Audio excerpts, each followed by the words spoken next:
Good afternoon to our viewers in Asia and hello to others watching from around the world. Welcome to Arirang News. I'm Handan in Seoul. With the Pyeongchang Winter Olympics just around the corner, the two Koreas are keeping busy this week. A North Korean delegation and the members of North Korea's national women's ice hockey team have arrived in South Korea this morning, a day after the South Korean delegation wrapped up its two-day visit to the North. Today, we sit down with an expert to discuss inter-Korean exchanges for the upcoming Winter Games and the issues surrounding them. But first, here's Arirang's Devin Whiting for the latest headlines. Devin. Hi, Don. Well, an inspection team, as you said, from North Korea is in South Korea today for a three-day visit, checking out Olympic facilities and accommodations in the Olympic host cities of Pyeongchang and Gangneung, as well as in the capital, Seoul. North Korea has also sent a 15-member women's ice hockey team who will be joining South Korean players to compete in the Olympics as a single squad. They'll start training together soon. Ji Myung-gil has our top story. A North Korean delegation of 8 members led by Yoon Young-bok, the Deputy Director General of Pyongyang Sports Ministry, arrived in South Korea on Thursday morning. The delegation is joined by the North's 15-member ice hockey team. They used the western land route to cross the border and enter South Korea. On Thursday, the team moved to Gangneung and checked out the Inje Hotel, which will be used as accommodation for the North cheering squad. They also looked around the Gangneung Ice Arena, which will be used for figure skating and short track speed skating. The team also plans to visit the Athletes Village and the Kwandong Hockey Center. On Friday, the team will move to Pyeongchang to check out the press center, the Pyeongchang Olympic Stadium, the slopes of the Alpensia Resort for cross-country skiing, and the Yongpyeong Ski Resort. On Saturday, the team plans to inspect accommodation in Seoul for the 30-member Taekwondo demonstration team, as well as the concert hall in one of Seoul's broadcasting stations. They are expected to head back to North Korea in the afternoon.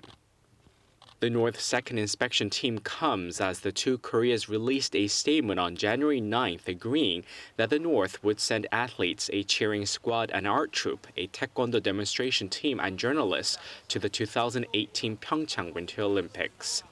Ji Myung-gil, Arirang News. Meanwhile, the defense chiefs of South Korea and the United States, plus other high-level officials from the two countries, will be sitting down for talks in Hawaii on Friday afternoon, local time. Seoul's Defense Ministry says South Korea's Defense Minister Song Young-moo and U.S. Defense Secretary James Mattis will discuss the peaceful hosting of the Pyeongchang Winter Olympics and the Seoul-Washington alliance. Also likely to be covered are issues like the transfer of wartime operational control. The ministry says Song and Mattis agreed during a phone conversation earlier this month to meet face-to-face as often as possible. There's been speculation that they'll be setting the schedule for joint military drills that were postponed until after the Olympics. Officials have confirmed that those drills will be held. Despite its recent peace overtures to Seoul, North Korea is being hit by more sanctions by the United States. The Treasury Department has announced new punitive measures on 24 entities and individuals linked to Pyongyang's nuclear and missile programs. The move comes as part of President Trump's maximum pressure strategy aimed at forcing North Korea to abandon its nuclear weapons. Park Hee-jun reports. The United States has made it clear that it's willing to come down hard on anyone attempting to help North Korea's weapons programs. The U.S. Treasury Department announced Wednesday that it's imposing new sanctions on 6 North Korean vessels, 9 entities, and 16 individuals from China and Russia that are accused of curbing international efforts to isolate the North. Treasury Secretary Steven Mnuchin said in a statement that the Treasury continues to systematically target individuals and entities financing the Kim regime and its weapons programs, including officials complicit in North Korean sanctions evasion schemes. To focus on the regime's financial networks, Washington has sanctioned 5 individuals in Russia and China and 10 individuals linked to the Korea Yeonbong General Corporation, which the United Nations has previously sanctioned. Also among the targets are 2 Chinese firms, Beijing Chenxing Trading and Tandong Jianxiang Trade, which the Treasury accused of exporting goods worth more than $68 million to North Korea and importing goods worth $19 million from North Korea. The recent sanctions demonstrate U.S. President Donald Trump's maximum pressure policy on North Korea. The U.S. believes that despite the ongoing inter-Korean talks and the North's participation in the Pyeongchang Games, there's no change in the regime's nuclear ambitions. North Korea is still developing and flaunting its nuclear capabilities, forcing the U.S. to maintain its excessive pressure on the regime. Experts say that the latest sanctions are aimed to bring North Korea to the negotiating table with the United States, as Washington has said multiple times that it is willing to talk to the North under the right circumstances, meaning when the regime decides on the path of denuclearization. The South Korean Foreign Ministry says the recent sanctions reflect the United States' willingness to solve the nuclear issue, and that South Korea will cooperate in its efforts to reach a peaceful resolution. Park Hee-jun, Arirang News. In other news, South Korea's central bank has released preliminary economic data for the fourth quarter of last year and for the year as a whole. It appears that, as expected, annual GDP growth did surpass 3%. Kim Hae-sung has the details. For the first time in 3 years, South Korea's economic growth surpassed the 3% mark in 2017. According to the Bank of Korea on Thursday, South Korea's real GDP grew 3.1% last year, up from 2.8% in 2016. This comes on the back of strong exports, especially semiconductors and electronics, amid the recovering global economy. Private consumption showed a gradual recovery, with both construction investment and facilities investment continuing a trend of expansion.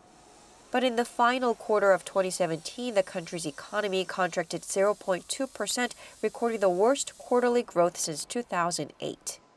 The central bank attributed the slower growth to a base effect, as third quarter growth marked 1.5%, the fastest expansion in 7 years. Fourth quarter year-on-year growth came to 3%. In addition, fewer working days over the extra long Chuseok holiday held back industrial production. Exports contracted more than 5% on quarter, as a rise in exports of semiconductors was offset by a fall in outbound shipments of automobiles. Imports also fell 4.1% as inbound shipments of machinery shrank. Kim Hae-sung, Arirang News. Korea's main stock index rose to an all-time high on Thursday. The Kospi closed at 2,562, up 0.95%. That was thanks to strong continued corporate earnings, which analysts say were up 35% last year and are expected to grow around 13% this year. Foreign investors were net buyers, focusing on tech shares. By sector, construction, electronics, and machinery all added over 1% each. Korea's junior stock index, the KOSDAQ, added 0.4% to close at just under 899. I'm Devin Whiting, and those are your news headlines for this hour.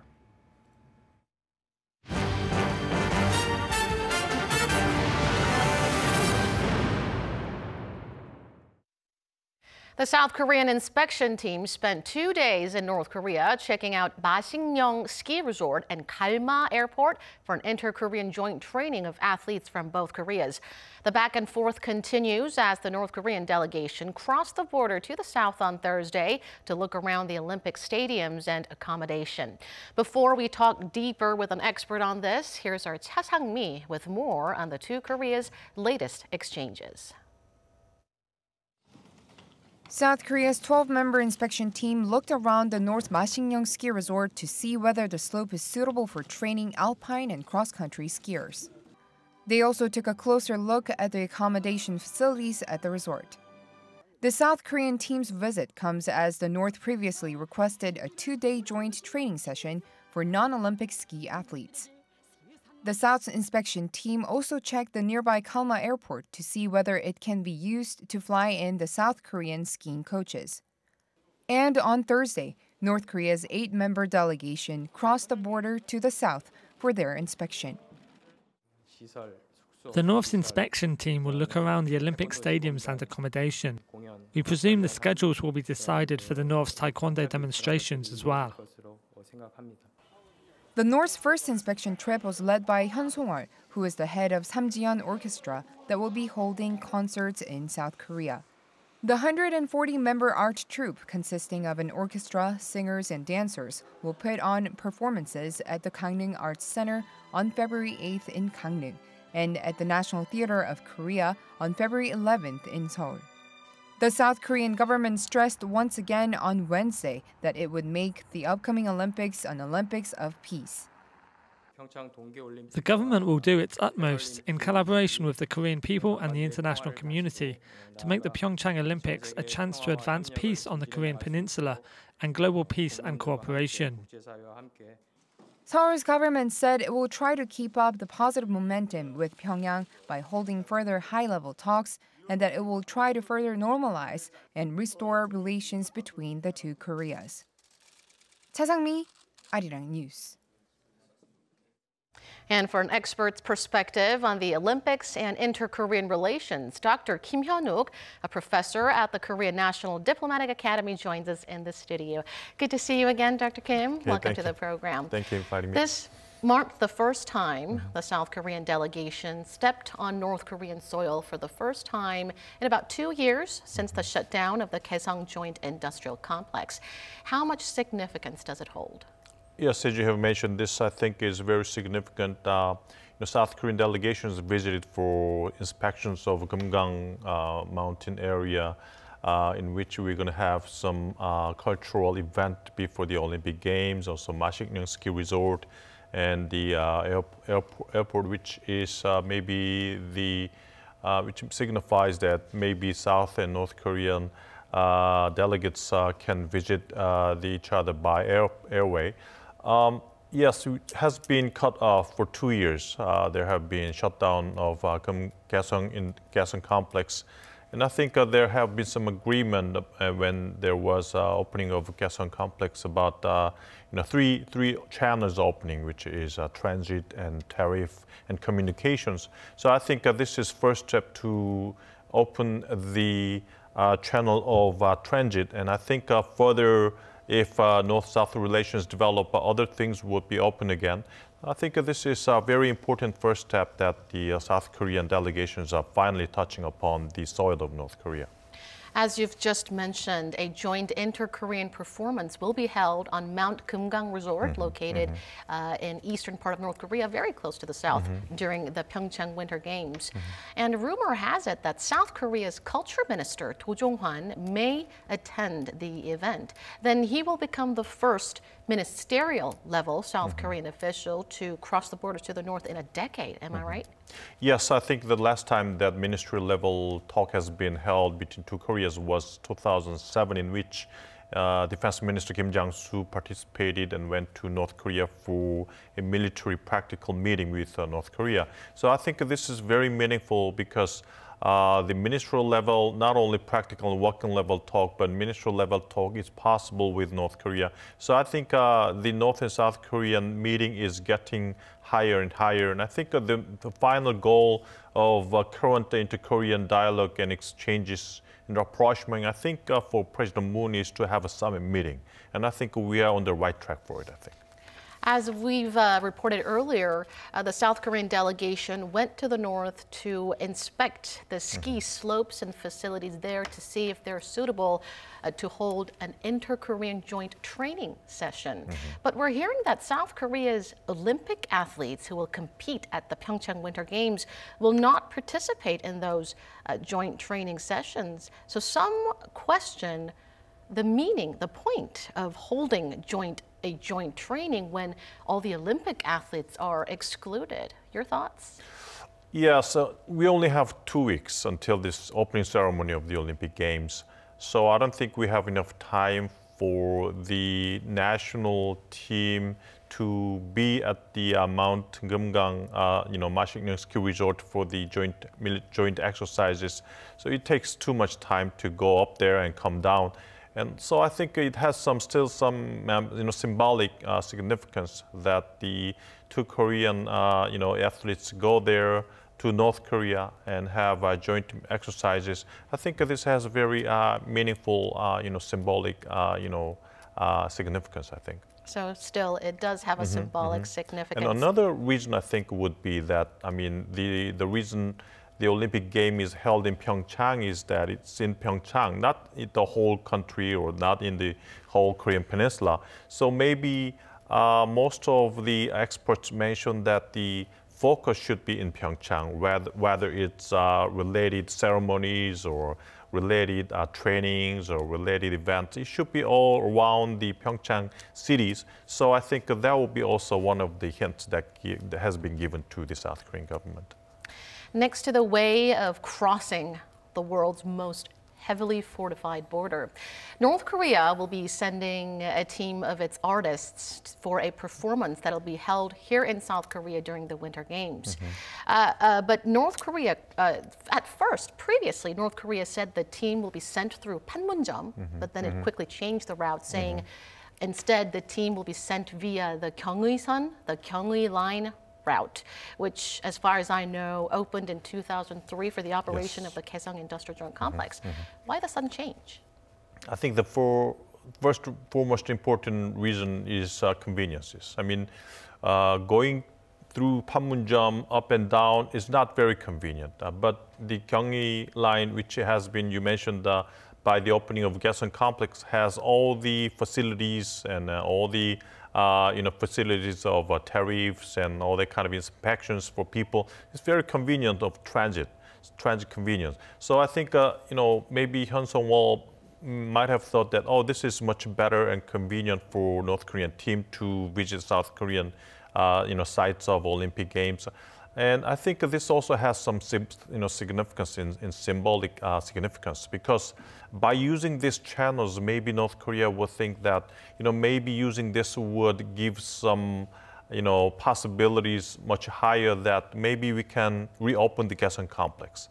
This can also lead to a North-South economic exchanges and cooperation. So I think those symbolic significance would have worked for the choice of the transit route. How do you assess the treatment the two Koreas provided each other during their delegations' respective visits? Some here in South Korea argue that Hyun Sung-wol, who led the North Korean delegation, received a treatment that is almost equivalent to an official state visit, and that it was too much. Do you agree? Yes, but I think this is something we have to pay much attention, because this is first visit by North Korean officials ever since we have begun discussing about the Pyeongchang Olympic Games. So yes, she has been treated very well. A lot of media attention to her, and comparatively, our delegates to North Korea has no attentions. I mean, the media, all talked about the Hyun Sung-wol, but not much about our delegation. I think it's a Ministry of Unification Director General level person. So I think there has been some, disparity, but this is something that, kind of our government was so desirable about the, North-South, relations and rapprochement. So I think this is something that can happen, but maybe from the second visit, something can be a little bit modified. Now to the tricky question of money. If South Korean delegation, during their stay in North Korea, covered their expenses, let's say even just in small amounts, would that still violate the existing sanctions on the North Korean regime? According to the UN Security Council resolution, if we do not pay by cash to North Korea, it's not a violation. Maybe we can just let them stay freely in hotels, let them use some facilities for free. All that kind of treatment and giving them providing accommodation to North Korean delegates would not be a violation of UN Security Council resolutions.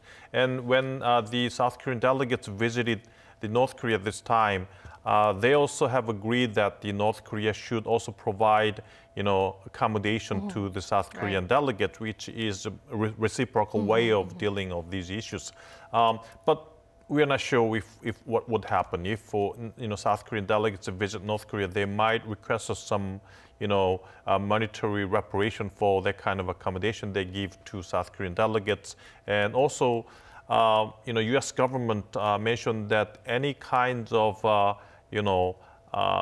giving out to North Korea, any kinds of, articles or some, any things that they have used in North Korea, they cannot bring with them to North Korea, because they might resell it in North Korea or some other countries. So that's something that, U.S. officials have mentioned that should be prohibited too. Now, North Korea appears to be going all out to promote its Masikryong ski resort, inviting the foreign press while the South Korean delegation was there. Does North Korea have hidden intents? Yeah, I also saw the interviews that I think it was NBC anchor man who visited North Korea, and yes, he had some report from a lot of North Korean people at the ski resort that they're enjoying the ski and they're happy that the North Korean people, delegates also participating in the Winter Olympic Games, things like that. That's kind of images of North Korea to international community, that they love sports, they're happy that the two Koreas are uniting and getting together for these sports festivals. So that kinds of images is something that North Korea's government is now trying to give to international community. But at the same time, NBC anchor got the messages from the North Korean official that North Korean nuclear weapons is not something to be negotiable. Right. So they also made it clear and sent the message to the U.S. government. Their position is very clear and not have changed at all. North Korea has designated February 8th, the eve of the Pyeongchang Winter Olympics, as its new Army Foundation Day. And many reports suggest that North Korea will likely hold a large-scale military parade on that day. What is North Korea aiming for? Yes, so they're having a orchestra festival right before the opening ceremony. They're giving some, charm offensive, messages to South Korea. Hey, we are here for peaceful and, festivals. We are here for the North-South rapprochement, all that kind of things. But at the same time, as you mentioned, they are planning a military parade, which also has twofold, implications. To the United States, it would be that, by the military parade, I think they will bring out all the nuclear and ICBM capabilities, showing off to the United States that we have all these kind of weapon systems, and we are clear that we will keep on it, continue to developing all these weapons. So accept this as nuclear power. That kind of message to the United States. But also domestically, this is some kinds of messages of propaganda to the people of North Korea. Kim Jong-un regime is very powerful, so you have to be mobilized and be loyal to the Kim Jong-un family and Kim Jong-un, leader Kim Jong-un. All the kind of complex messages they're planning, I think. Now, I know I may be throwing a wet blanket over this friendly atmosphere on the Korean Peninsula, but I have to ask you this question before you go. And this question isn't just coming from me or South Korea. It is a question that is being asked by many around the world. Do you think North Korea will forge ahead with its provocations after the Olympics, and how soon? That's the biggest concern of the Moon Jae-in government, I think. I mean, we are now, having a North-South rapprochement, and hope that that would lead up to the time period after the Olympics done. But the one condition would make it happen, denuclearization, or North-South Korea and the U.S. dialogue. So I think until the Olympic Games finish, the South Korean government has a homework to bring North Korea and the U.S. for a dialogue. They, if those two parties come and have a sit together at the table to talk about the denuclearization issues, maybe North-South relations would continue after the Olympics finished. But I mean, the current moves and attitudes of the United States government is not that, dovish. So if two sides just stick to their own positions, I'm not sure if that kinds of talk between North Korea and the United States will be possible. If that doesn't happen, I mean, the sanctions by U.S. towards North Korea will continue. If that happens, maybe North Korea would do another provocations or, test of nuclear weapons or missiles again. One last question for you. We only have about a minute left. Some here in South Korea bluntly criticize that this is not Pyeongchang Winter Olympics, but a Pyongyang Winter Olympics. And they are raising concerns that North Korean leader Kim Jong-un may use the games to strengthen his hand on global stage. What's your take on this? I think he has some strategies. First, to make the U.S.-South Korea alliance to be loosened and weakened and less cohesive. That's something that we are worrying about. Maybe North-South rapprochement is important, but maybe North Korea is taking initiative in dealing with all these kinds of Korean Peninsula issues and nuclear issues. Another thing that has been an attention is, female hockey team. What about all the players and athletes that have been working so hard and suddenly lose their positions? So I think those two issues have been something that made South Korean people a little bit critical about the current government policies towards North Korea. Well, that is all the time we have for you today. Thank you for coming in and sharing your perspectives. Thank you. And that is Arirang News for this afternoon. Be sure to keep it tuned to get the latest domestic and global headlines. Thank you for watching, and goodbye for now.